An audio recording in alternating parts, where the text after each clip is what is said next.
Kalau anak biasanya, lebih sulit ya karena melihat kondisi anaknya, kalau dewasa juga kadang lebih sulit kalau kitanya juga, tidak punya tips-tips untuk menggali informasinya.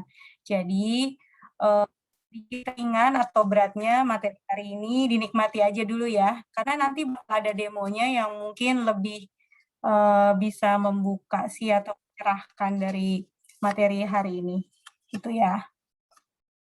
Kita mulai saja teman-teman, apakah sudah hadir semua Mbak Naura? Masih kurang 4 orang ya, Bu? Gimana kita mau nunggu atau kita mulai saja karena saya sedikit telat? Mulai saja sih, Bu. Mulai saja ya.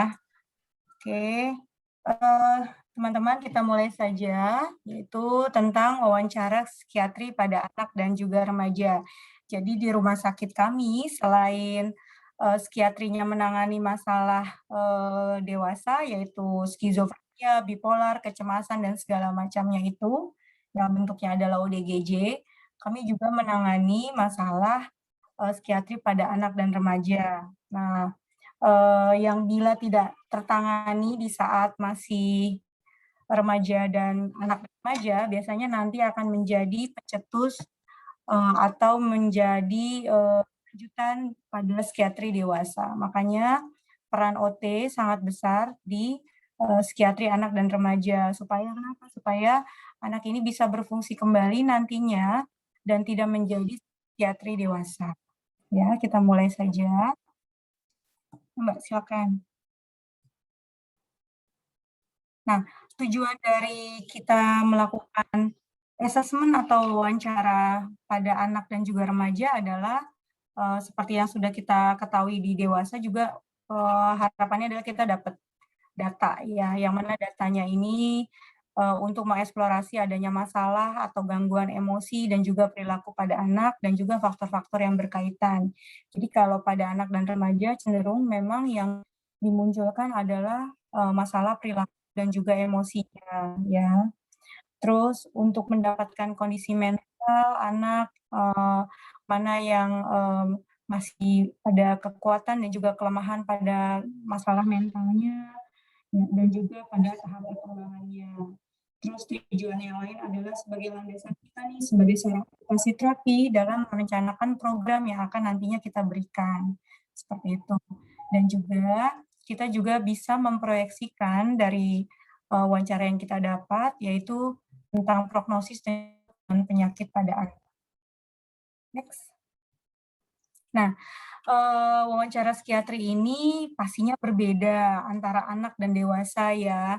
Kenapa berbeda? Karena kalau anak ini perlu mempertimbangkan kontribusi dari orang tua, dari dewasa lain, misalnya kakaknya, saudara, pamannya ya, dan juga, dari anaknya juga ya, dan timbulnya itu pada masalah yang teridentifikasi. Jadi kita lihat nih dari, pemeriksaan itu mana masalah-masalah yang ditimbulkan, bila sama orang tuanya, bila sama orang lain, atau juga pada saat anak itu sendiri. Jadi, di sini bisa dilihat juga bagaimana cara orang tua dalam mengasuh atau pengasuh saat membawa anak mencari pengobatan. Itu apa tampak terlihat cuek atau memang, shopping ya, coba-coba segalanya gitu ya, atau memang konsisten. Itu, berbeda ya, kalau misalnya dewasa kan cenderung kalau misalnya pasien dewasa nih,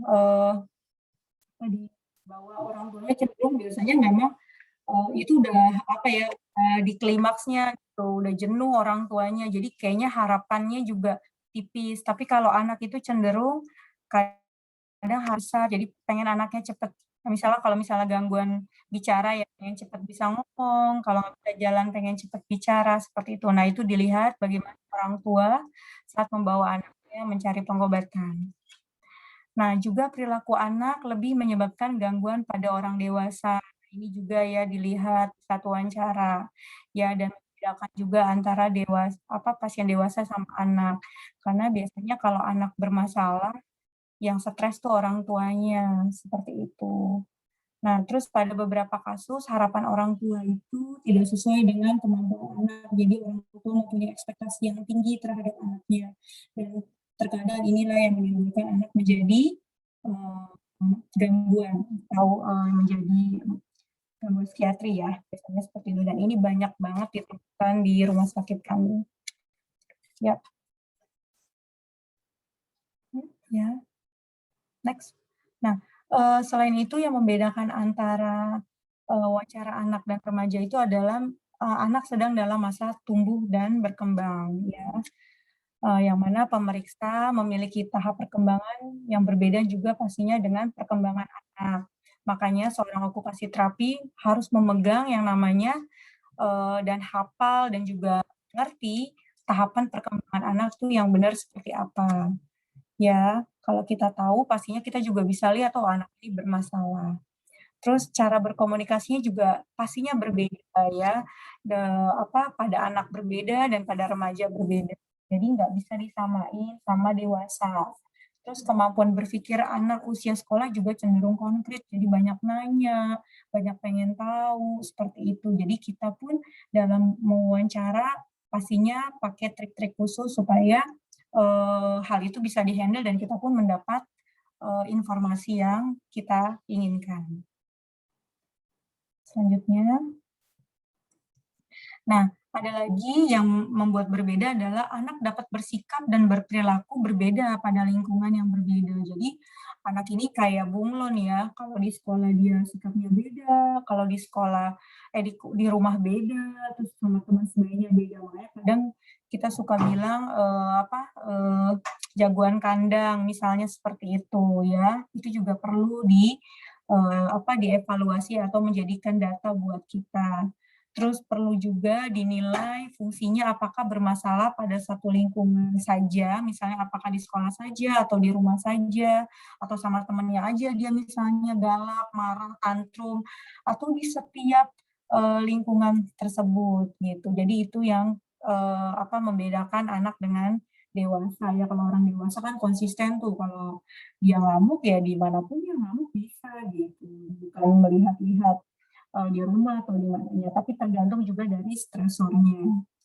Terus perlu juga info dari beberapa sumber. Jadi kalau misalnya gurunya cerita, di kelas dia gini gini gini, padahal di rumah tidak. Nah itu juga menjadikan sumber data buat kita. Ya, atau juga kadang ada teman yang bilang, misalnya teman itu dekat sama ibunya gitu ya, Bu ini kayaknya si A gitu ya, sepertinya agak berbeda gitu ya. Biasanya mau ngobrol gitu ya, kok ini diam aja di kampus misalnya. Jadi itu juga sumber dari teman sebaya atau teman di rumah, gitu ya. Teman di kampus atau teman di rumahnya.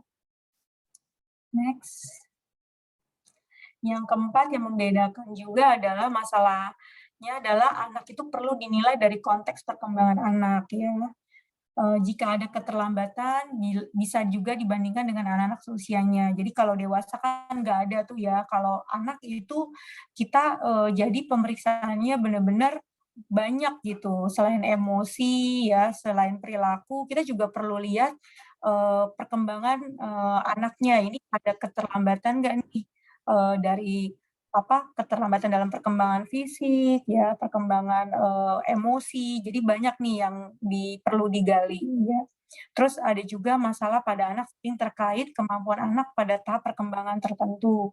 Misalnya belum mampu mempunyai keterampilan menyelesaikan masalah yang baik, sehingga menyebabkan anak mudah cemas dan depresi. Jadi kalau misalnya anak-anak yang kecil ya, misalnya di bawah 10 tahun biasanya cenderung lempar barang ya, marah ya. Jadi kalau misalnya di rumah sakit kita sebenarnya pasien anak itu lebih ganas dibanding pasien dewasa ya. Jadi kalau barang-barang di rumah sakit kita itu, kalau anak itu cepat rusak ya. Jadi kayak AC gitu ya. Mereka bisa gitu ngerusak AC dalam waktu itu bisa AC baru diganti itu bisa rusak. Terus kayak misalnya kasur gitu ya, itu bisa hancur kan itu isinya matras ya, kayak busa, itu busanya bisa habis gitu ya, dihancur-hancurin, terus kayak pintu kamar mandi juga jebol, sejebol-jebolnya ditendang.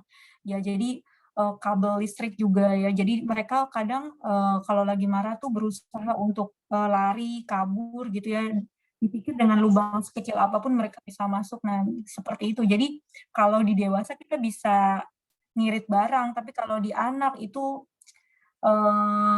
parah gitu ya. Jadi mereka sangat emosinya sangat tidak terkontrol ya, makanya, cenderung anak-anak yang mengalami gangguan psikiatri ya, masalah psikiatri ini, kalau misalnya dalam pengontrolan emosi itu, sangat sangat apa ya, sangat kurang, seperti itu. Dan kalau misalnya lagi cemas pun, mereka bisa benar-benar, apa, punya pemikiran untuk bunuh diri dan segala macam.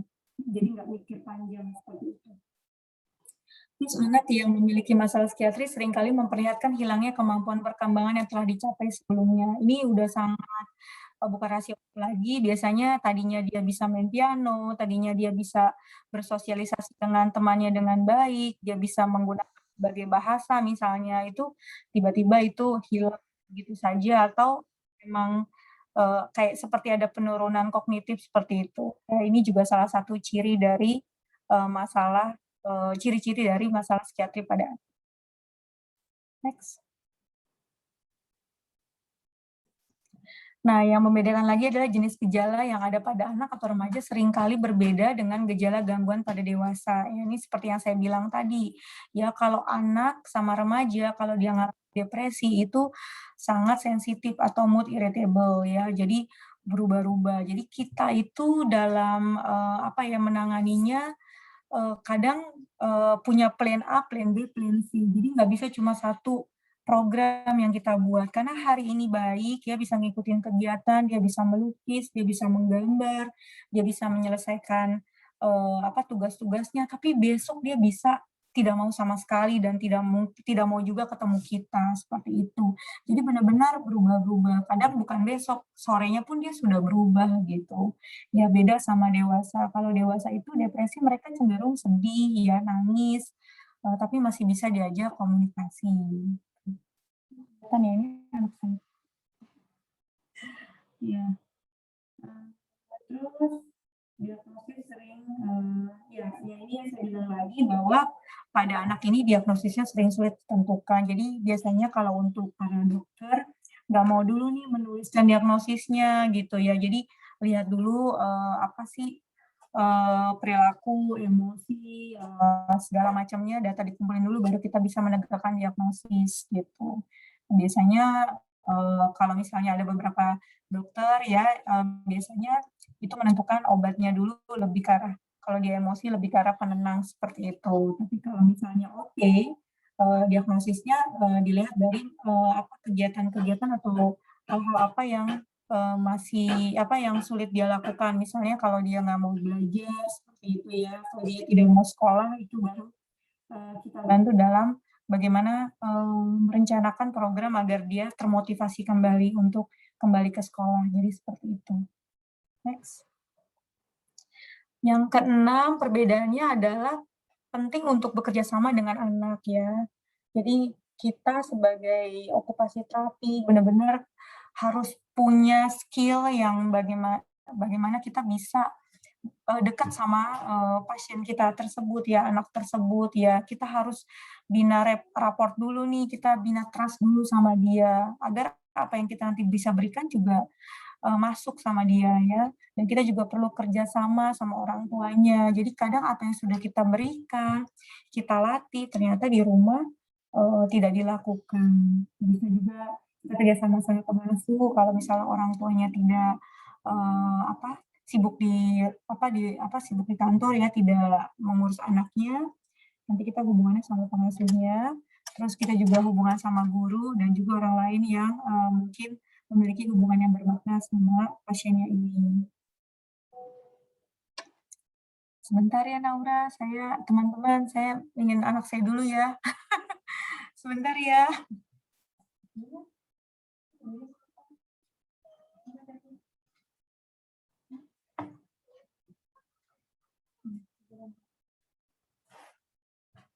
Sebentar ya. Iya, kadang nggak ada yang jagain, jadi agak Maaf ya teman-teman, tuh, jadi harus minat trust dulu, dibaikin dulu ya, biar nurut. Tapi kita nggak tahu nih berapa lama, tapi gue balik lagi. Ya, jadi, yang pertama dilakukan untuk kita bisa bekerja sama ya, hubungan terapeutik penting dibentuk tidak hanya dengan anak, tapi juga dengan orang dewasa lain yang memfasilitasi anak untuk berkembang ya. Terapeutik dalam arti apa yang kita lakukan, terapinya meningkatkan kemampuan kognitif anak ya, kognitif, komunikasi, itu namanya terapeutik. Ya, ini kita harus, bekerja sama, pada orang lain yang mana nanti anaknya ini ada perkembangan. Jadi nggak kita kerja sendiri ya, kalau sama anak itu benar-benar peran keluarga dan peran wali itu sangat penting. Dan perlu juga mendapat izin dari orang tua. Jadi kadang kalau saya dulu pegang anak, ya saya cerita dulu ya, karena saya sekarang kan di dewasa.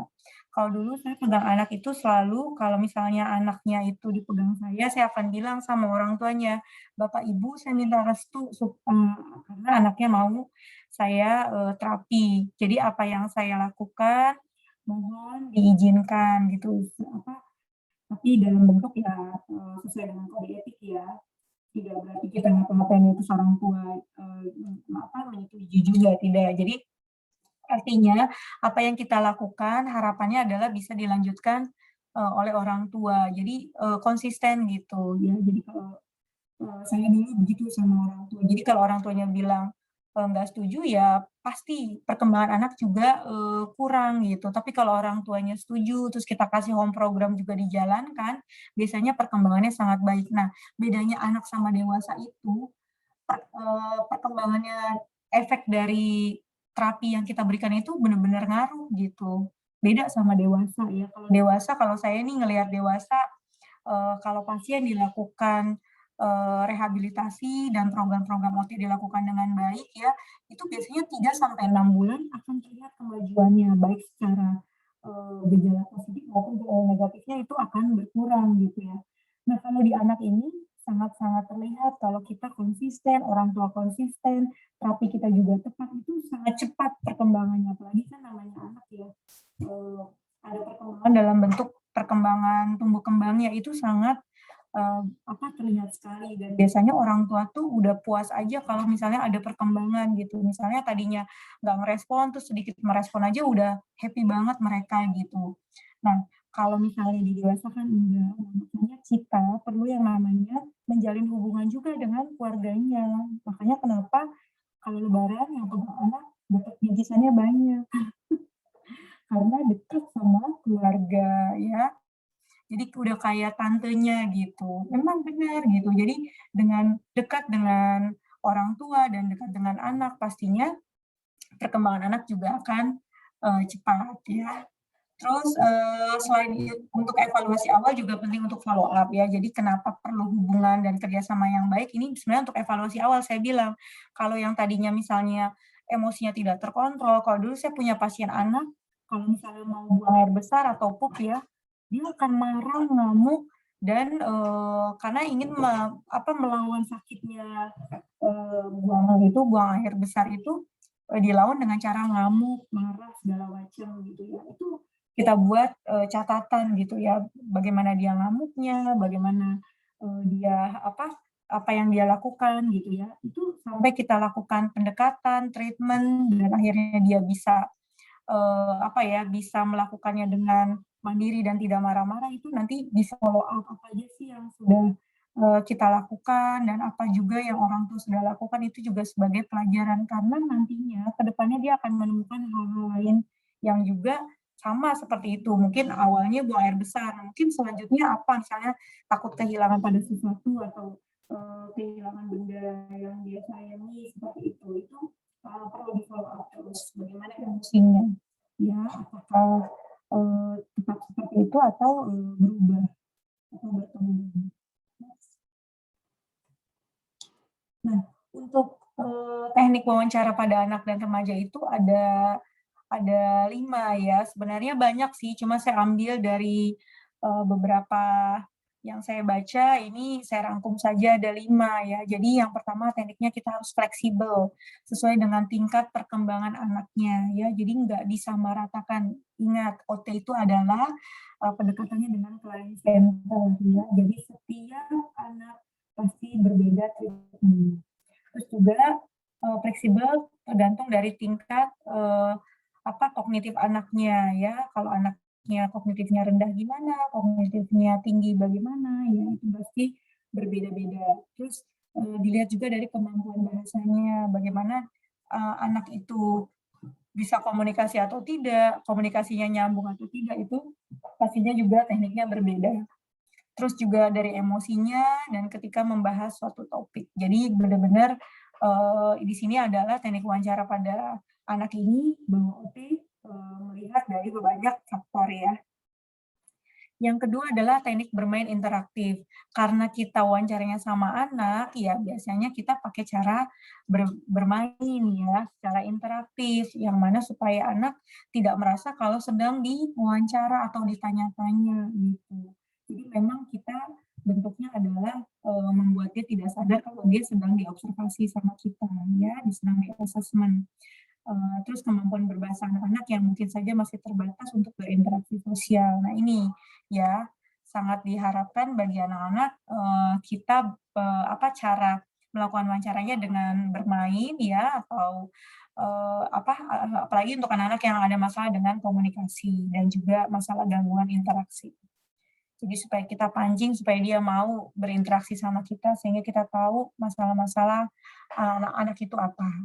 Yang ketiga adalah untuk anak-anak usia sekolah, kita melakukan assessment-nya itu adalah dengan cara bermain imajinasi seperti misalnya dengan boneka ya, atau gambar kecil-kecil tuh stiker-stiker ya. Terus atau suatu hal juga yang menarik misalnya dengan gerakan, dengan apapun itu yang bentuknya bisa menarik perhatian anak dengan suara seperti itu ya, suara-suara hewan, suara-suara lucu gitu. Biasanya anak akan suka. Terus di sini diharapkan pewawancara perlu memfasilitasi bentuk bermain bertujuan untuk membangun rapport atau hubungan baik ya. Jadi memang kunci dari seorang OT sangat-sangat dalam mendapatkan informasi pada anak itu perlu memiliki skill yang imajinatif ya. Memang OT itu harus kreatif gitu. Kalau enggak nanti nggak dapat pasien, pasiennya nggak ada raport atau hubungan baik. Yang keempat tekniknya adalah bermain dengan memberikan informasi penting untuk pemeriksa secara mental. Ya, jadi kalau misalnya bermain imajinasi, konkret dan non interaksi. Jadi kalau untuk pasien-pasien dengan masalah jiwa terutama remaja ya, di sini pemeriksaannya bisa juga dengan pemeriksaan status mental gitu ya. Yang status mental kemarin kan apakah dia ada halusinasi ya, bagaimana pola berpikirnya dia, ya isi pikirnya dia, ini juga akan terlihat di saat kita ajak dia bermain seperti itu ya. Misalnya kita bicarakan tentang Doraemon ya, atau tentang Naruto, dia pemikirannya atau hal-hal yang dia sukai, kita tanya gitu, isi pikirnya seperti apa. Saya juga kemarin sempat kaget juga sih ada remaja 15 tahun menghampiri saya gitu, cuma minta kertas gitu kan, kertas sama pensil. Dia bilang, "Bu, saya mau melukis," gitu. "Papa membuat sketsa," dia bilang. "Oh iya, saya waktu saat itu kemarin ya, kalau nggak salah Jumat, saya kebetulan lagi jaga jaga sosialisasi, jaga stamnya rehab gitu kan. Nah, di situ dia minta kertas, terus dia gambar gitu. Terus pas dia gambar, dia bilang, "Ini pertama kali saya gambar loh Bu," gitu. "Oh iya," gitu. Ternyata dia gambar kayak Naruto gitu sih, gitu. Terus saya tanya, "Ini siapa?" "Ini Naruto," atau apa ya, saya nggak begitu kenal sih, kayak Mobile Legend gitu sih. Terus, "Kenapa mau suka gambar ini?" gitu, "Kenapa nggak gambar yang lain?" gitu. Terus dia bilang, eee "Saya pengen jadi kayak dia Bu," gitu. "Emang kalau dia gimana?" "Oh dia bisa menghilang, dia bisa kalau mati dia hidup lagi," gitu. Loh, kan kita manusia, kita nggak bisa begitu gitu. Iya, tapi dia hebat Bu, saya pengennya seperti dia. Nah itu kan hal-hal seperti itu yang dari apa ya, dari media gambar aja kita sudah bisa menggali kalau dia punya fantasi yang tidak realita dan ini bahaya seperti itu. Ya, kalau misalnya si si karakternya gambar yang dia sukai itu jahat, dia pasti juga jadi yang jahat seperti itu. Nah, ini yang ditakutkan, ya. Terus yang kelima adalah untuk anak yang lebih besar dengan teknik memberikan pertanyaan langsung. Nah, itu yang tadi saya bilang ya, tadi kebetulan anaknya 15 tahun bisa diajak komunikasi. Saya berpikir itu dia umurnya 21 tahun, ternyata sudah 15 tahun. Jadi sangat-sangat mukanya tua banget gitu ya, tapi pemikirannya sangat childish. Jadi memang pas saya share ke dokternya, kebetulan dia ngasih tahu dokter dia siapa, dan saya juga sempat tanya, "Kamu dokternya siapa?" Gitu. Saya tanya, terus saya share ke dokternya, terus dokternya bilang dia bipolar, sang bipolar gitu. Jadi benar-benar imajinasinya yang eee, besar banget dan sangat childish banget. Jadi kalau bipolar seperti itu, ya. Next. Nah, untuk langkah wawancara pada anak itu sebenarnya, ada beberapa. Sebelumnya ya, ini ya, langkah-langkah dalam wawancara anak itu sebenarnya ada beberapa langkah ya. Saya rangkum saja secara singkat, yang mana pertama yang perlu kita lakukan adalah yaitu bina rapport atau bina trust sedini mungkin ya. Walaupun kita misalnya bertemu baru sekali gitu ya, kita harus menunjukkan kalau kita itu, peduli sama dia ya, kita kita mau mendengarkan dia gitu ya. Jadi benar-benar, kita bina bina rapport dulu, bina hubungan baik.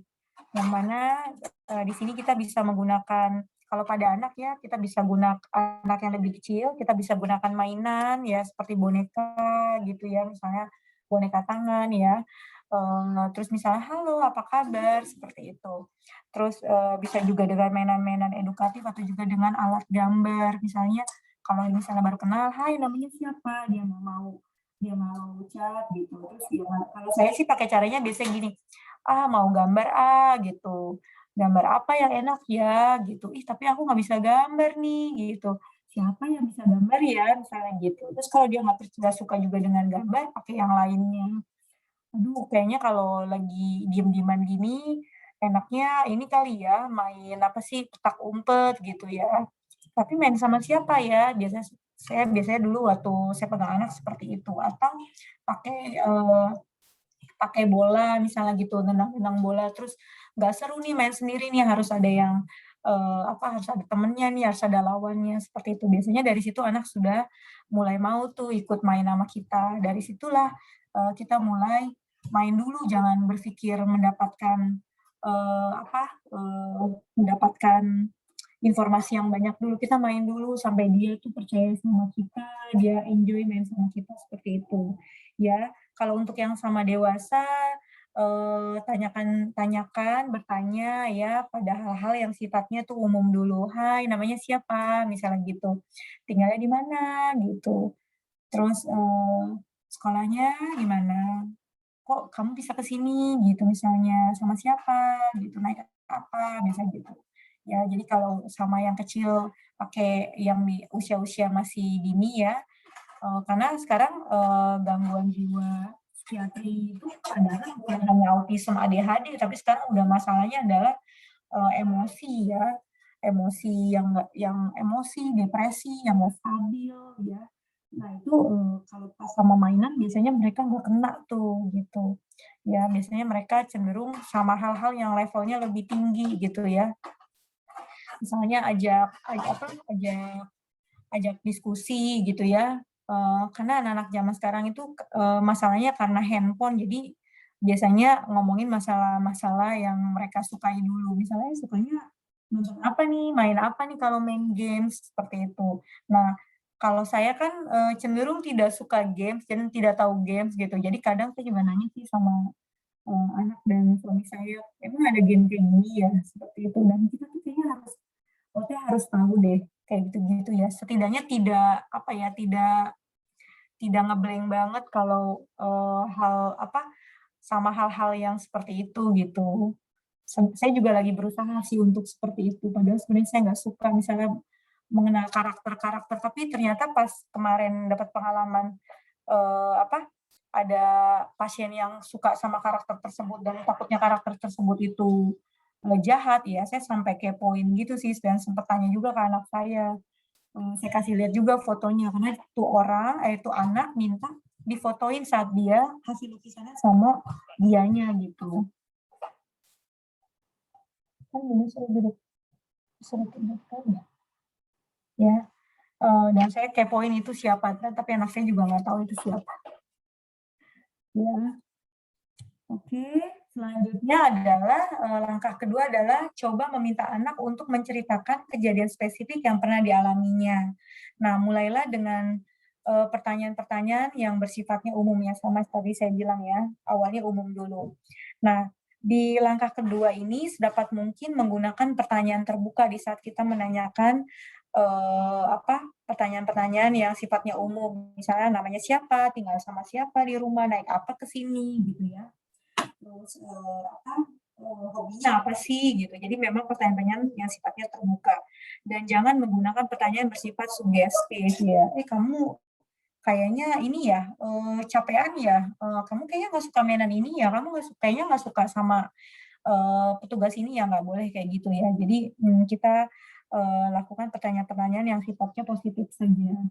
Terus jangan paksa anak untuk menjawab pertanyaan, kalau misalnya dia udah nggak mau jawab pertanyaan, ya jangan dipaksa dan tanya terus jangan juga, langsung aja eee, mengalihkan dengan hal lain, misalnya kita ajak dia menggambar, kita ajak melakukan sesuatu atau membereskan mainan, apapun itu yang kalau dia sudah tidak mau, eee, apa, tidak mau menjawab ya, atau juga kadang pasif aja, diem aja. Ya nggak apa-apa kalau dia pasif, kita diem aja juga pasif, kadang dari kita sama-sama pasif, kita kita akan bilang, "Aduh nggak enak juga ya kalau sama-sama diem," atau kita pancing untuk melakukan hal-hal lain misalnya gitu ya. Eee, Kalau dia pun tidak merespon, tidak apa-apa, jangan putus asa. Nah, nanti di pertemuan berikutnya kalian, bikin janji, "Di pertemuan nanti besok saya datang lagi, kamu jangan diem ya," gitu. "Saya bawa permainan yang lebih menarik lagi, kira-kira kamu mau permainan apa yang mau saya bawa?" Jadi boleh seperti itu, ya.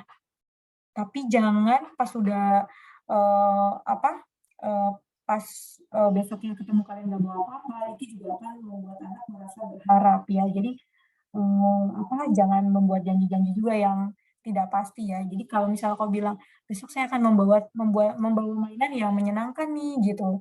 Tapi kan menyenangkan bagi kita ya, bukan bagi dia juga gitu. Terus kalau dia bilang, "Ih, kayak gitu menyenangkan," gitu. Ya kan menyenangkan buat saya gitu. Kalau kamu mau tahu nggak caranya supaya permainan ini menyenangkan? Mainnya berdua loh, misalnya seperti itu. Jadi kalian harus benar-benar, membuat, membuat suasana jadi benar-benar, aktif gitu ya. Terus langkah yang ketiga adalah setelah terbentuk rapor ya, maka disusul dengan pertanyaan yang lebih menjurus dan spesifik. Jadi kalau dia sudah, percaya sama kita, dia sudah bisa menjawab pertanyaan, dia sudah merespon apa yang kita lakukan, baru kita bertanya pada hal-hal yang spesifik ya. Di sini kita kadang nggak banyak nanya juga, kita biarkan juga anak bercerita. Misalnya, "Eh, kamu tuh, kalau di rumah suka ngapain aja?" Gitu. Ya, dia cerita aja, biar aja dia cerita, jangan nangis, seperti itu ya. Terus jangan banyak instruksi juga ya, jangan banyak koreksi juga. Kalau dia cerita, "Iya, saya kalau di rumah itu suka bengong." "Ih, ngapain kok bengong sih? Maksudnya jangan bengong dong, kan di rumah." Dan biarkan saja, biarkan dia cerita dulu sampai dia, merasa ceritanya sudah cukup ya, jangan diinterupsi. Terus jika sudah ditemukan satu tema, misalnya temanya adalah mengarah mengenai kesedihan dia, misalnya mengenai perlakuan orang tuanya, baru dijelaskan ke sana. Misalnya, "Saya kalau di rumah tuh diam aja karena orang tua saya sibuk, nggak ada yang peduli sama saya," seperti itu. "Oh, jadi kamu kesepian ya?" Misalnya gitu. "Memang selain di rumah, sama siapa lagi?" Gitu. Jadi memang temanya langsung itu saja, nggak usah, bertanya yang di luar tema tersebut. Jadi dia merasa didengarkan, merasa diperhatikan ya. Tapi ini untuk yang remaja ya. Kalau untuk anak-anak, ya itu dengan cara bermain. Kalau misalnya bermain dia nggak suka bola, ternyata dia perempuan tapi dia sukanya bola, ya kita tanya, "Ih, kok kamu suka bola sih? Seru ya main bola ya?" Seperti itu. Nah, emang kalau di rumah main bola sama siapa? Nah, dari situ, dari satu permainan yang dia sukai kita bisa gali. Oke. Terus yang keempat, tanyakan perasaan-perasaan anak yang berkaitan dengan tema spesifiknya ya, baik saat wawancara ataupun saat kejadian tersebut berlangsung. Misalnya maksudnya adalah saat kita melakukan kegiatan, misalnya ya itu saya bilang kalau lagi main bola, ya cerita aja, "Suka main bola ya? Kalau di rumah main bolanya sama siapa?" Gitu-gitu. Itu kan bisa dilihat, oh yang suka main sama dia itu siapa gitu. Terus sama teman-temannya gitu ya, misalnya, "Aku main sama si A, si B, si C," gitu. "Oh semuanya mainnya baik nggak? Sportif nggak? Ada yang galak nggak? Ada yang bagaimana?" Nanti dia akan cerita, "Iya sih ini suka mukul, ini suka gigit," itu akan akan terucap sama anak ya, gitu ya. Terus yang kelima, diakhiri dengan pewawancara, mengajukan pertanyaan yang bersifat umum kembali, terus berikanlah dukungan kepada kemampuan anak yang masih ada, kemudian berikanlah kesempatan anak untuk bertanya, jangan memberikan janji dan juga harapan, ini maksud saya ya. Jadi jangan memberikan harapan-harapan, misalnya besok kita ketemu lagi, saya bawain pizza, ternyata besok nggak bawa gitu ya. Nanti dia nggak akan percaya lagi sama kita ya. Atau besok saya bawain puzzle ya, puzzle ini ternyata kita nggak bawa juga, misalnya seperti itu. Jadi setidaknya anak akhirnya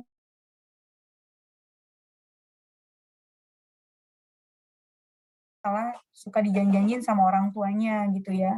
Dan ternyata kita melakukan hal tersebut lagi dan itu bisa merusak apa trust anak kepada kita. Ya, next. Ini contoh beberapa pertanyaan ya yang terstruktur ya, semi terstruktur, tapi kalian bisa kembangin apapun itu ya, eee, ini pada remaja. Karena pada remaja ini, pada masalah anak remaja ini, biasanya memang masalahnya di konsep diri ya. Kita juga bisa bertanya misalnya kalau kita mau tahu konsep diri dia ya, kita tanya gini, "Jika saya bertanya kepada orang tua kamu mengenai perilaku kamu dan sifat-sifat kamu, kira-kira orang tua kamu jawab apa ya?" Gitu. Jadi kita tahu tuh, sebenarnya, eee, apa, menurut si anak dia tuh, seperti apa sih, konsep diri dia. Konsep diri dia ini adalah hal-hal potensi-potensi yang masih dimiliki oleh anak ya, seperti itu. Terus jika kamu punya kesempatan untuk mengubah diri kamu, apa sih yang kamu ingin ubah gitu? Kita bisa tanya seperti itu ya. Kalau dia bilang gitu, "Ah ngapain, saya nggak pengen jadi apa-apa, saya pengennya cuma jadi Naruto," misalnya gitu. Atau saya pengen jadi, apa, Doraemon misalnya seperti itu ya. Kita bisa lihat tuh, ya bahwa memang, pemikiran mereka tidak realistis. Terus bila tidak kamu menunjukkan kekurangan dan kelebihan diri kamu, bisa tidak kamu menunjukkan kekurangan dan kelebihan diri kamu jika dibandingkan dengan teman-teman yang lain, misalnya gitu. Ya, kita bisa tanyakan seperti itu, karena dalam konsep diri akan terlihat, apakah dia masih memiliki konsep diri atau tidak. Jadi kalau misalnya, ada misalnya kalau di jiwa, konsep diri itu ya kita tanyakan sama seperti ini, "Bisa nggak sih kamu menunjukkan kekurangan dan kelebihan pada diri kamu?" Misalnya gitu. Aduh, kalau di jiwa memang kebanyakan konsep dirinya buruk. Kenapa? Karena insight pada diri dia ya, stereotipik pada diri dia yang selalu negatif seperti, "Ya saya gangguan jiwa, saya udah nggak bisa apa-apa, saya nggak bisa kerja." Nah, kalau pada anak bisa diungkapkan misalnya, "Oh saya bisa ini kok, saya bisa apa, main piano," misalnya, "Oh saya bisa kok main bola, saya pernah loh dulu waktu SD saya juara juara bola misalnya, atau saya suka matematik, dulu saya pernah dapat nilai matematik saya pernah 6 atau 8 misalnya gitu. Itu menurut dia suatu hal yang, positif tidak apa-apa gitu ya. Jadi dia bisa menunjukkan. Atau apakah kamu suka akan diri kamu? Apakah orang-orang suka akan diri kamu? Nah ini kalau pada anak-anak yang bipolar atau remaja-remaja bipolar ini, dia pasti jawabannya negatif semua. Dia akan merasa orang nggak akan suka sama dia, ya, dan dia juga nggak suka sama diri dia. Makanya kebanyakan bipolar-bipolar itu kalau sedang depresi ingin bunuh diri. Nah, ini bisa dari pertanyaan konsep diri ini kita sebenarnya seorang OT atau seorang dokter itu bisa menegakkan diagnosis gitu. Oh, ternyata ada kalanya dia merasa dirinya hebat dan ada kalanya juga dia merasa dirinya jatuh gitu. Jadi memiliki dua permasalahan depresif dan juga apa, depresi dan juga manik ya. Next.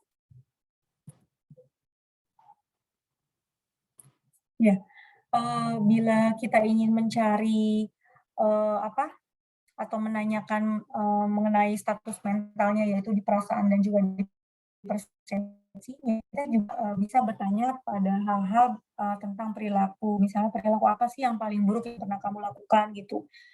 Dia bisa bilang misalnya saya pernah lo ngebunuh kucing misalnya, terus saya potong-potong itu pernah terjadi ya. Gitu, atau saya pernah lo mukul kepala kucing sama mati misalnya batu gitu. Apapun itu bisa diucapkan kalau anak itu percaya sama kita, itu juga bisa menjadi apa ya, masukan buat kita memang anak ini mengalami masalah apa, ya. Terus apakah terus kita lanjutin, apakah hal itu membuat kamu mengalami kesulitan, misalnya jadi trauma gitu ya, terus jadi merasa bersalah, kayak gitu. Itu juga ditanyakan. Terus bagaimana sih perasaan kamu saat itu misalnya, dan sekarang bagaimana perasaannya, misalnya apa ngeliat kucing langsung takut gitu ya atau trauma. Terus pernah tidak kamu mengambil barang yang bukan milik kamu, apa itu barangnya? Nah ini apa bisa juga kita tanyakan ya. Misalnya kadang ada anak-anak yang memang sifatnya klepto. Banyak loh sekarang anak-anak itu penyakitnya klepto ya. Di sekolah anak saya juga begitu ya. Setiap hari ada saja uang yang hilang gitu ya. Walaupun uang itu diumpetinnya benar-benar di satu tempat yang tersembunyi, tapi itu bisa hilang. Saya juga bingung ya. Sampai akhirnya pihak sekolah menggunakan CCTV dan benar ketahuan gitu. Dan yang kata itu berarti bukan berarti dia tidak mampu gitu. Jadi memang ada penyakit-penyakit pada anak dan remaja ini yang seperti itu ya. Jadi memang mengambil memang ada rasa kepuasan tersendiri dan uang itu pun tidak dipakai gitu ya. Nah itu ya. Jadi di sini kita bisa lihat kalau anak itu punya masalah apa ya. Terus bagaimana kejadian saat itu waktu kamu ambil rasanya bagaimana, ini juga kita bisa gali sebenarnya ya, pada saat dia ngambil dan perasaannya. Jadi kebanyakan kalau saat, mengambil itu memang ada perasaan yang adrenalinnya jadi tinggi dan itu menjadi kayak, menyenangkan bagi anak ya, dan pernah tidak melakukan hal itu lagi. Misalnya setelah ketahuan bagaimana dan kenapa nggak mau ngambil lagi, apa alasannya itu juga bisa ditanyakan. Ya ini ini beberapa pertanyaan sih, contoh beberapa pertanyaan yang kamu bisa gali misalnya pada anak-anak atau remaja yang kecenderungan pada masalah-masalah tersebut ya, atau kalau kalian ingin menggali mengenai perasaan dan persepsi atau status mental mereka ya. Next. Nah, untuk yang imajinasi dan hayalan dan juga fantasi, kamu bisa tanyakan nih, seperti yang tadi saya sudah contohkan, misalnya kalau kamu diberi kesempatan ketemu Doraemon ya, atau bisa jadi Nobita, kira-kira apa sih yang akan kamu minta sama Doraemon ya di kantongnya, misalnya seperti itu. Nah, ini juga banyak sih kalau mereka jawabnya ya pengen apa sih, pengen apa pakai mesin waktu misalnya, pengen tahu sih kalau dewasa mau gimana, misalnya apakah jadi orang kaya biasanya mereka ya, atau mereka panjang umur, biasanya yang mereka tanyakan seperti itu ya. Terus kalau kamu bertemu dengan peri baik hati dan kamu hanya diperbolehkan minta 3 permintaan, apa yang kamu minta? Nah, ini akan jawabannya berbeda-beda setiap masalah-masalah pada anak dan remaja ya. Kalau memang dia senangnya gadget, ya dia pasti pengen gadget itu ya, dia pasti pengennya handphone yang canggih gitu ya, pengen menang, pengen dapat apa senjata atau apa gitu, dia pasti mintanya gitu ya. Beda lagi sama anak yang masalahnya dengan bullying ya, misalnya pengen orang yang ngebullying itu mati misalnya, atau pengen cepat sembuh dari bullyingnya, atau pengen menunjukkan dari yang membullying, biasanya kayak gitu. Terus kalau kamu lagi bosen, baik di sekolah atau di rumah, terus kamu melamun, terus kita tanya, "Apa sih yang kamu lamunin?" Misalnya gitu ya. Kita tanya, biasanya, kalau yang hubungannya sama seksual biasanya dia akan ngomong ya, "Kalau saya lagi diem, ya saya onani," misalnya. Ini banyak nih sama anak-anak yang memang suka nonton-nonton, film-film yang, dewasa seperti itu ya.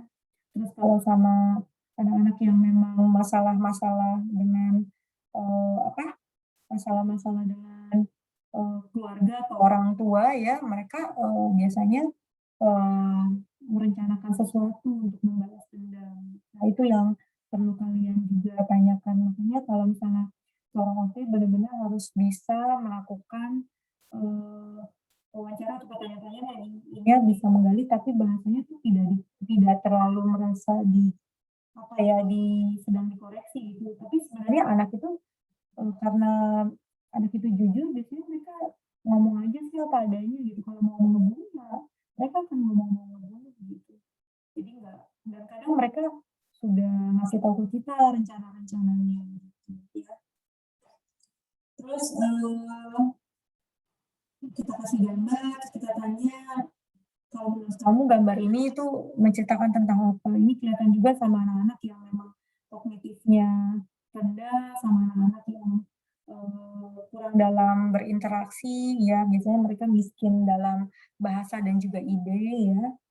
Terus, kita juga tanya misalnya kalau dia suka bermimpi atau, suka masalah gangguan dalam tidur atau anak-anak yang trauma ya, karena faktor bullying atau kekerasan, itu biasanya suka mimpi buruk, kita bisa tanya apa isi mimpinya, terus, sering nggak kamu bermimpi yang apa, serem-serem atau yang menyenangkan seperti itu, atau mimpi-mimpi yang bagaimana ya, dimimpikan, itu juga bisa ditanyakan, ya, dan minta anak untuk menceritakan mimpinya. Biasanya kalau memang faktornya trauma, biasanya mimpinya itu-itu aja dan kadang kayak berkelanjutan seperti itu, ya. Jadi itu bisa menjadi, apa ya, pegangan kita ya, informasi kita. Jadi kalau misalnya masalahnya di situ, temanya di situ, ya udah kita fokus di satu tema tersebut. Jadi enggak, dan membuat programnya pun jadinya, fokus ya di situ. Next. Nah, ini adalah, tabel yang mana kalau kamu ingin bertanya ke pada next belum? Apa kemana? Ya, jadi kalau misalnya kalian, ingin melakukan wawancara kepada pasien ya atau mendapatkan data, kalau misalnya kalian mau tahu tentang alasan pasien datang, ya bisa kita tanya sama orang tuanya gitu ya. Apa, kenapa sih dia kok bisa ada di sini? Karena kalau anak pasti jawabnya gini, "Nggak tahu nih, ibu saya ini yang bawa ke sini nih," gitu. "Orang saya nggak kenapa-napa sih dibawa ke sini," gitu. "Orang cuma main handphone aja sih dibawa ke sini," gitu ya.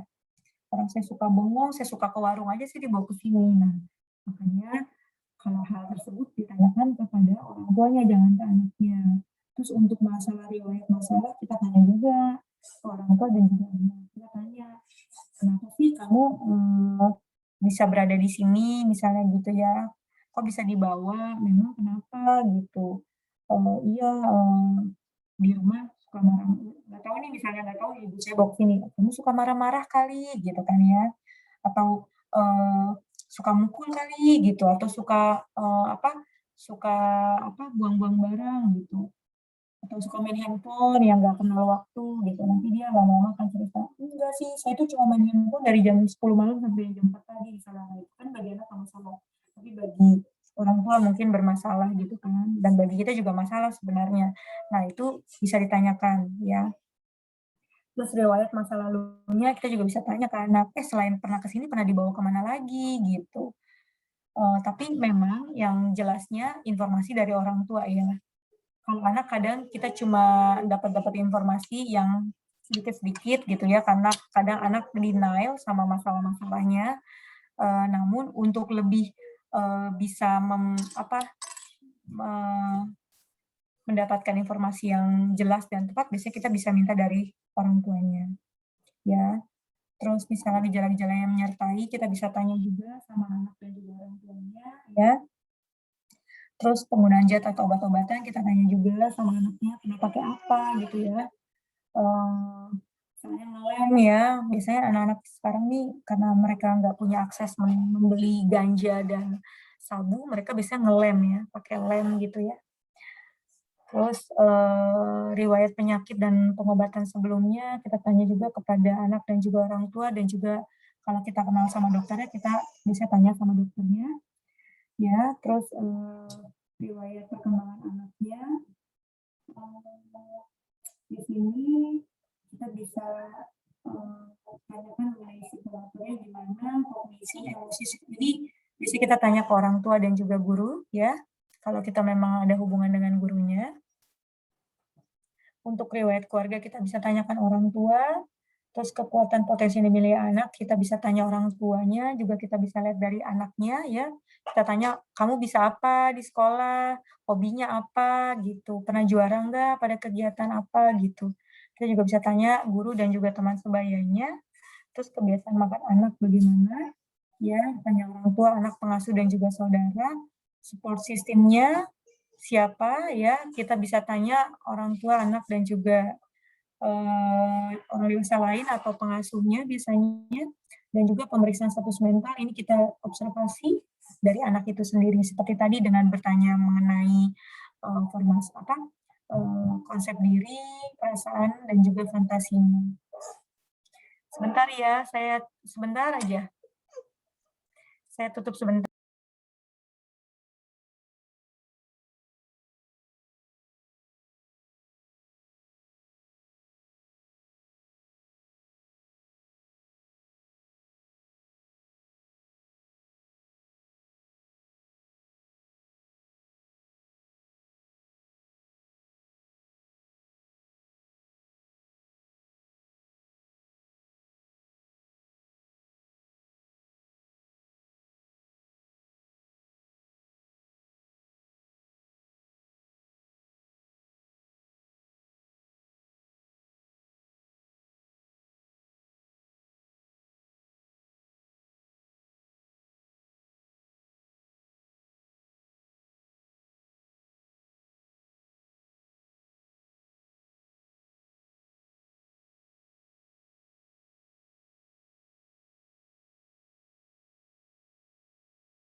Ya, kita mulai lagi, mohon maaf ya, aduh, kalau udah berantem sama kakaknya gitu deh. Aduh, maaf ya teman-teman. Sampai mana tuh tadi? Ya, jadi pada pemeriksaan status mental yang kita lakukan sebagai seorang OT adalah memang observasi langsung atau wawancara langsung ya. Karena tapi kadang juga kita perlu juga sih nanya sama orang tua, misalnya kalau misalnya dia lagi menyendiri, misalnya dia ngapain, dia suka ngomong sendiri atau bicara sendiri itu juga bisa jadi masukan ya. Tapi, akan lebih kalau sama anak itu status mental itu, mudah terlihat sih ya. Jadi karena memang natural banget sih mereka, sakit jiwanya nggak dibuat-buat gitu ya. Next, selanjutnya. Ya, selain dari hal yang tadi, kita juga dalam mendapatkan informasi, itu kita, didapat dari relasi dan juga teman sebayanya ya. Seperti misalnya kita bisa lihat, dari jumlah dan kualitas pertemanannya. Jadi sebenarnya tuh anak tuh punya teman banyak apa enggak sih gitu ya. Terus termasuk preferensi usia dan gendernya ya. Jadi kita lihat, kalau dia pun punya teman, itu temennya yang sebaya atau tidak, atau, biasanya kalau dia laki-laki lebih banyak teman laki-laki atau malah lebih banyak teman perempuannya misalnya gitu. Nah itu juga menjadi masukan buat kita sebagai seorang OT ya. Terus, ini sebenarnya lebih mengarah takutnya ke arah, masalah seksual gitu ya, masalah gangguan-gangguan seksual dan, masalah-masalah, bukan penyelewengan ya, ya perilaku perilaku buruk dari seksual tersebut.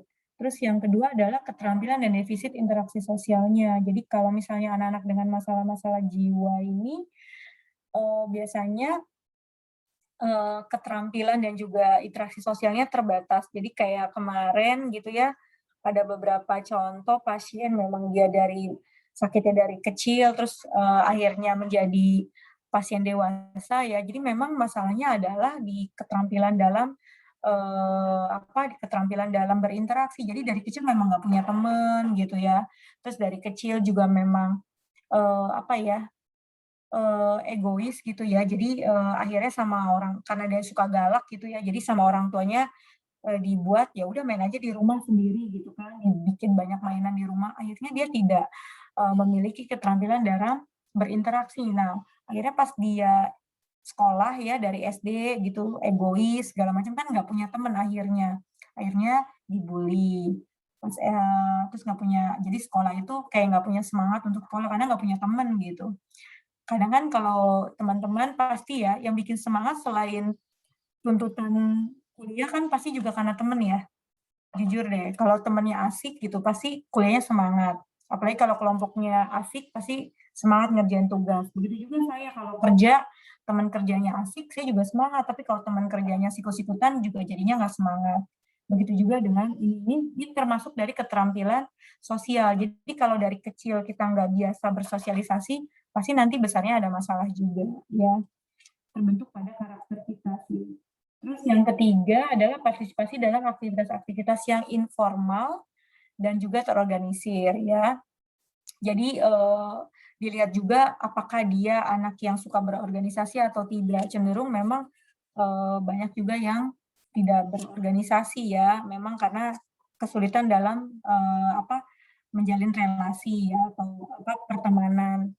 Namun tidak sedikit juga yang, bisa bersosialisasi ada masalah juga gitu ya. Terus, bagi remaja dilihat adalah kapasitas, bagi hubungan yang lebih dekat ya. Kita lihat bagaimana dia dia dia bilang punya teman, tapi sebatas apa temannya gitu, kadang punya teman nggak? Punya gitu, siapa aja, si A, si B, si C gitu kan.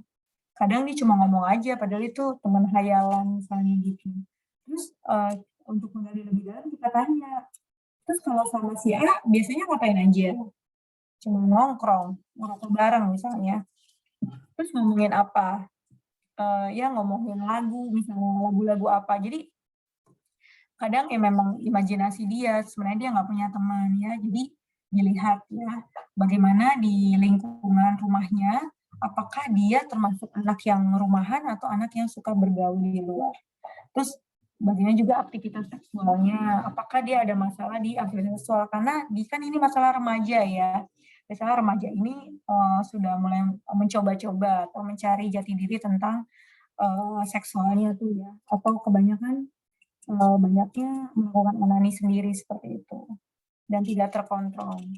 Nah, makanya mereka akhirnya mengalami masalah-masalah dengan, gangguan jiwanya. Terus kepedulian terhadap orientasi seksualnya, bagaimana nih mereka peduli atau tidak, atau malah overload gitu ya, mau tahu banget, mau coba-coba. Nah ini yang, sebenarnya yang bahaya adalah pada remaja. Next. Nah, selain hubungan pada teman sebaya atau, di masa remaja itu atau pada anak ya, kita juga harus melihat hubungan di keluarganya ya. Apakah hubungan anak dengan orang tua itu baik, sama saudara kandungnya baik, sama anggota keluarga yang lainnya juga baik atau tidak, ini juga sangat mempengaruhi ya. Terus tempat anak dalam sistem keluarga keseluruhan, bagaimana? Apakah tempatnya nyaman, tidak nyaman, atau memang, mendukung atau tidak ya. Terus reaksi terhadap kejadian kehidupan keluarga, misalnya apakah dia pernah mendapatkan, eee, pengalaman-pengalaman tentang kematian ya, tentang kelahiran, pindah rumah, pindah sekolah ya, terus perpisahan orang tua, perceraian, pernikahan kembali, sakit yang ada juga yang sering sakit-sakitan, terus perubahan-perubahan dalam kunjungan atau pengaturan perwalian atau ini biasanya anak-anak yang, suka yang suka dititip-titip ya karena orang tuanya mungkin nggak ada atau sibuk, ya. Ini sangat berpengaruh ya pada masalah kejiwaan anak.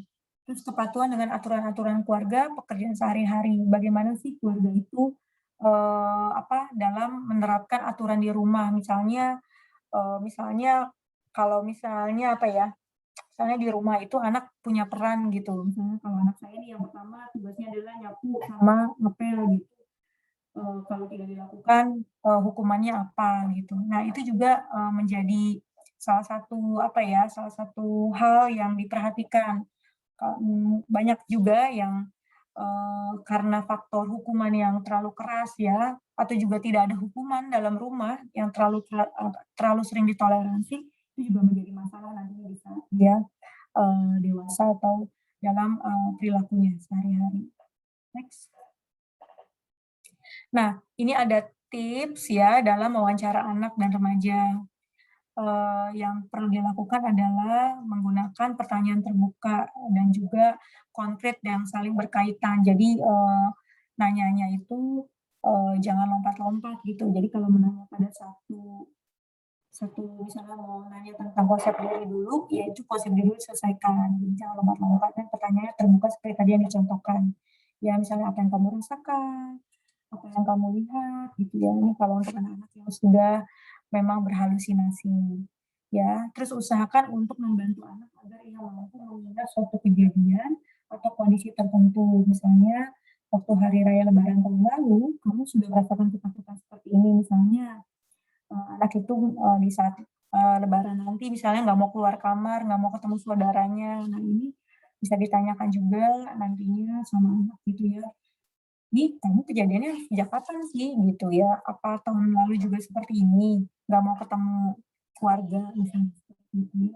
Dan diusahakan, memang mengingat ya, agar kita tahu sebenarnya onset awalnya dia sakit tuh kapan gitu. Karena ini juga bisa menentukan secara prognosis ya, kemajuan. Kalau dia sudah terlalu lama menderita dan baru diobati, berarti kan kesembuhannya juga bakal lama. Tapi kalau ternyata baru-baru saja, mungkin bisa cepat ditangani. Terus gunakan bahasa yang mudah dimengerti anak ya. Jadi kalau misalnya memang kita, pasiennya adalah anak dan remaja, ya kita, usahakan kita juga setidaknya pakai bahasa mereka, misalnya, "Hai bro," misalnya, "Hai," gitu. Pakai bahasa-bahasa yang zaman sekarang misalnya, "Ih, kepo deh, pengen tahu deh kamu tuh kenapa sih?" Gitu. Boleh tuh kayak gitu ya. Jadi biar kita juga dapat trust-nya dari anak. Terus jika perlu dapat digunakan juga pertanyaan tertutup ya, ada kalanya memang kita menggunakan pertanyaan tertutup, tapi memang lebih baik pertanyaan terbuka. Pertanyaan tertutup misalnya gini, eee, kayak misalnya gini, "Kamu lagi nggak pengen bicara ya?" "Iya," gitu. "Oh ya udah nggak apa-apa," gitu. Atau, "Mau bicara?" "Mau." "Ya udah mau," misalnya. "Ya udah yuk kita bicara," misalnya gitu. "Boleh aja," gitu. "Kamu mau makan nggak?" Gitu. "Kamu suka nggak permainan ini?" Itu boleh juga, suka atau tidak. Nanti selanjutnya, baru dimulai dengan pertanyaan terbuka. Jika perlu gunakan alat-alat peraga, mainan, boneka, kertas, gambar, dan lain-lain, ini gunanya untuk menarik anak ya. Kalau pada remaja, biasanya juga mereka suka sih, biasanya kalau remaja ini, ke hobi-hobi sih. Misalnya kalau dia suka bikin buku, ya kita, minta dia untuk nulis-nulis buku atau bikin-bikin judul buku, apa sih kira-kira nih buku yang mau kita tulis, misalnya novel yang mau ditulis, seperti itu. Itu dari saya, apalagi kayaknya udah ya dari tips ya. Terima kasih teman-teman, materi dari saya itu mungkin agak berat ya atau ngantuk atau bagaimana? Saya sih berusaha untuk, sedikit menggunakan kata-kata tapi ujungnya banyak juga ya kata-katanya ya. Jadi memang ya balik lagi kalau jiwa seperti itu. Jadi memang kalian dapat materi dulu, nanti sedikitnya kalau misalnya sudah praktek baru sedikitnya lebih paham. Kalaupun demo, saya juga bingung nih demonya demonya itu kan sebenarnya, dari kampus nyuruhnya kayak boleh anak autism atau segala macam, tapi kalau menurut saya ini akan lebih bagus kalau misalnya masalahnya di remaja misalnya gitu ya. Biar kalian juga ngerti gitu, kalau di autism itu biasanya yang kita wawancarai adalah orang tuanya.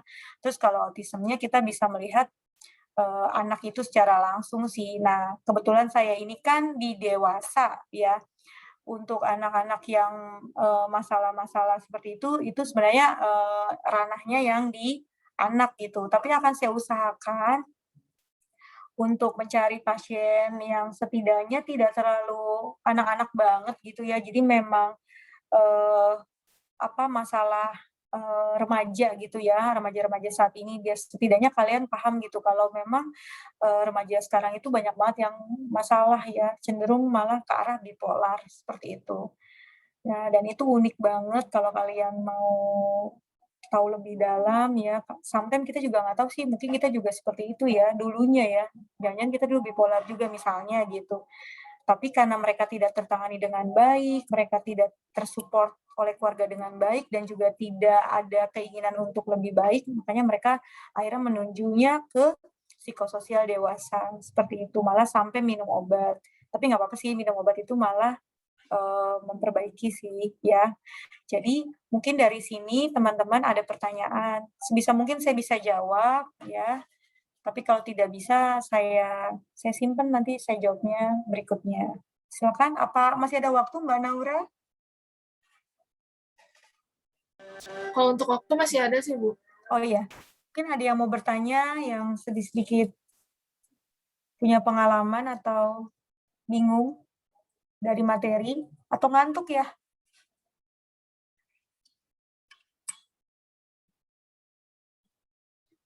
Ini udah masuk semua Mbak Naura? Tadi sudah sempat masuk semua, Bu. Terus keluar lagi. Iya. Oke. Teman-teman ada yang mau ditanyakan? Untuk saat ini, saya tidak memberikan tugas, tugas individu maupun kelompok ya, karena tadi sudah saya sedikit jabarkan, setidaknya kalian paham saja apa yang harus dilakukan. Karena, gini teman-teman, sebenarnya prinsipnya kenapa, psikiatri pada anak dan remaja ini diberikan, materi sebenarnya bukan sebenarnya tahun kemarin itu diberikan materinya oleh seorang dokter ya, dan sekarang saat ini adalah oleh saya seorang okupasi terapi. Jadi memang, harapannya adalah nanti jika kalian, bekerja di psikiatri anak dan remaja gitu, setidaknya tahu apa yang seorang OT lakukan dari sisi OT-nya. Nah, jadi kalau misalnya untuk anak itu kan bukan hanya autism gitu.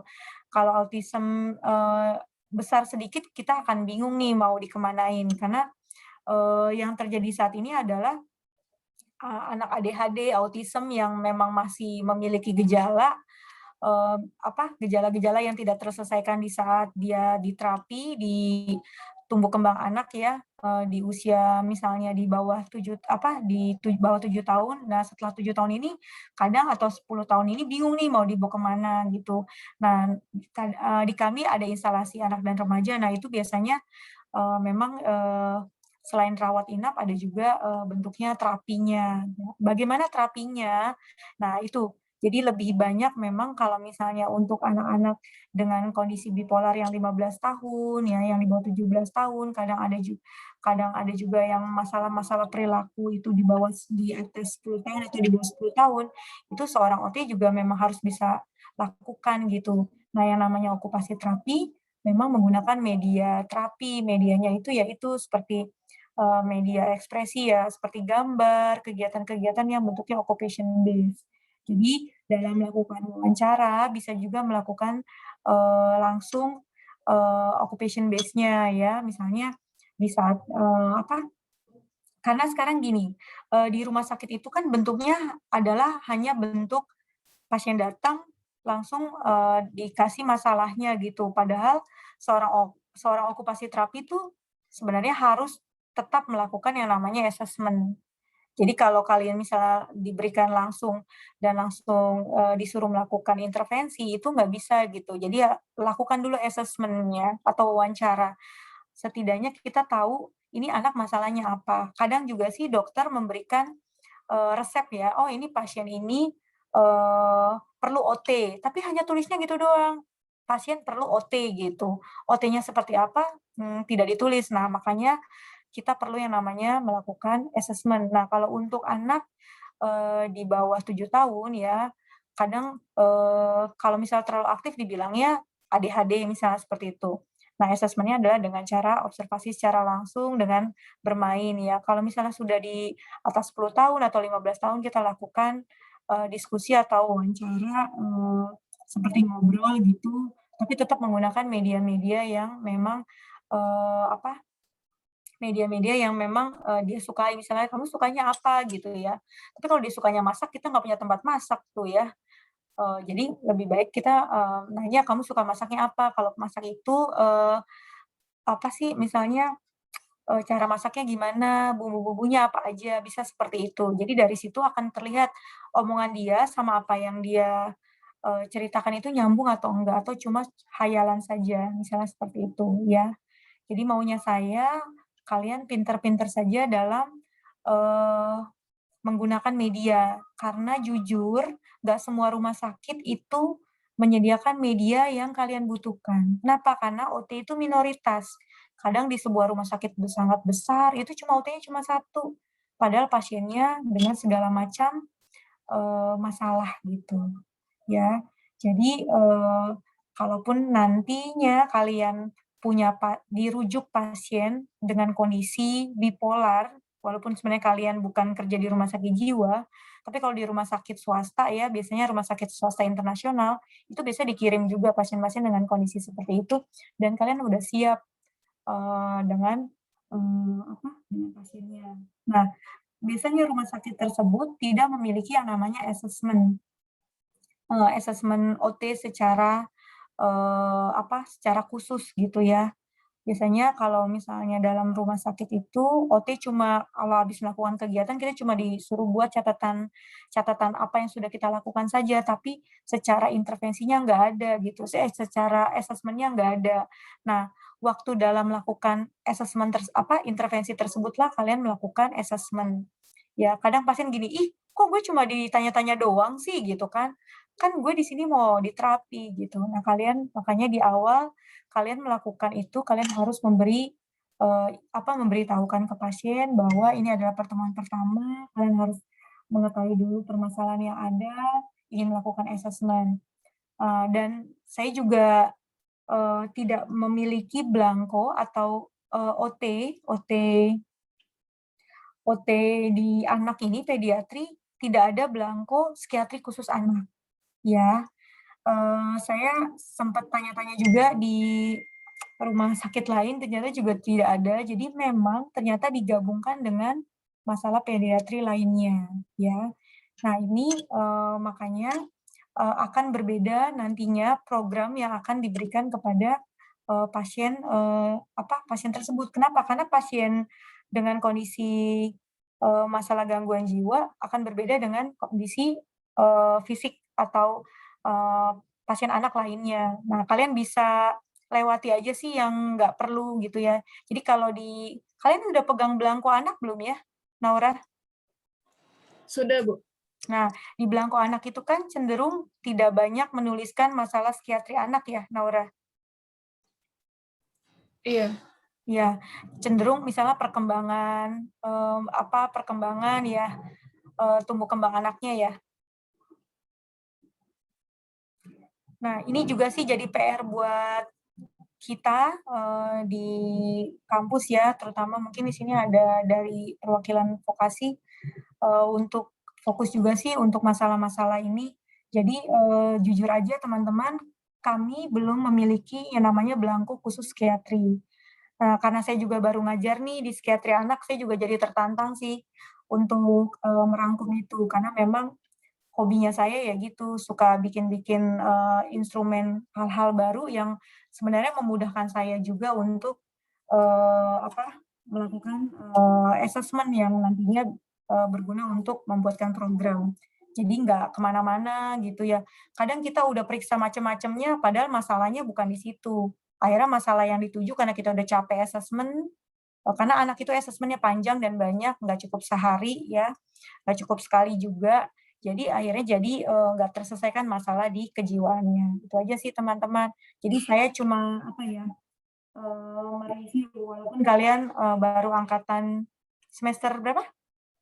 4 ya? Oh semester 2. Itu 2 tambah 2 4. Oh 2, semester Bu. 2 aja. ya Mbak Anis bilangnya 2 sama 2, jadi 4. Ya, jadi walaupun baru semester 2, setidaknya ada, sedikit pencerahan kondisi yang saat ini seperti itu. Tapi nanti mudah-mudahan di saat kalian, sudah lulus atau kalian nanti itu, kalian bisa jadi pemerhati psikiatri anak ya, gitu. Itu sih teman-teman, kalau misalnya ada yang mau ditanyakan, silakan. Kayaknya sih kalau saya lihat tertarik semua sama anak ya. Anak unik sih. Ya, oke. Kalau tidak ada yang ditanyakan, waktunya juga sudah cukup ya, Mbak Naura? Ya, ya. Terima kasih banyak teman-teman untuk kesempatannya pada hari ini. Masih ada kelanjutannya demo ya. Saya usahakan sebelum lebaran ya, karena, kalian, libur sampai kapan sih? Apa nggak ada libur? Kalau dari jadwal sih 1 hari setelah Lebaran masih ada cuti bersama, terus baru habis itu baru masuk. Sama kok, sama saya juga begitu. Ya, jadi memang nggak boleh mudik ya. Padahal kalian udah mudik nih, udah di rumahnya masing-masing. Iya, ya. Jadi kalau misalnya saya usahakan, sebelum lebaran untuk demo wawancara dengan pasien anak ya, tapi bila belum dapat pasiennya ya, karena saya juga harus lihat pasiennya ya, agar waktu yang diberikan juga nggak sia-sia gitu. Jadi bukan pasien yang biasa-biasa aja, pengennya sih jadi pengalaman unik buat kalian juga nantinya. Kemungkinan habis lebaran gitu ya Mbak Naura ya. Nanti Mbak Naura nih yang selalu, ingetin saya untuk, "Bu Susi kapan ngajar?" Gitu ya, karena memang saya juga di kantor sibuk banget gitu. Ya Naura ya, jadi, kalau nggak sebelum lebaran, lebaran tuh hari apa sih? Saya aja nggak tahu. Lebaran Kamis ya? Apa Rabu sih? Tanggal 13. Oh, jadi ya tanggal 13 ya? Lihat hilalnya sih ya, kalau hilalnya tanggal 11 ya Selasa ya. Iya, jadi, kalau nggak hari Selasa, tapi nanti dikabarin lagi ya, karena saya sampai sampai saat ini belum nemu pasien sih. Saya punya pasiennya banyak anak-anak gitu, kalau anak-anak kayaknya kalian udah dapat banyak ilmu pediatri sih dari para dosen-dosen hebat kalian yang pegang anak gitu. Kalau saya pengennya memang pasien yang khusus psikiatri yang 15 tahun gitu, yang masalahnya adalah bipolar, seperti itu ya, yang memang dia masih anak-anak tapi sudah mengalami masalah kejiwaan sih pengennya sih dapatnya yang kayak gitu, cuma memang belum dapat, nanti saya cari lagi. Oke, Naura diingetin lagi ya Naura. Oke teman-teman, terima kasih banyak untuk waktunya dan mohon maaf atas segala kekurangannya, ya. Tetap semangat ya,